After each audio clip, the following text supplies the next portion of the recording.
Шла так сгоряча.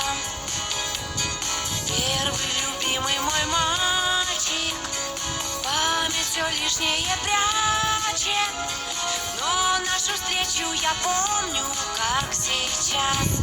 Школьная пора, и при всякой погоде пропадали провода мы во двор.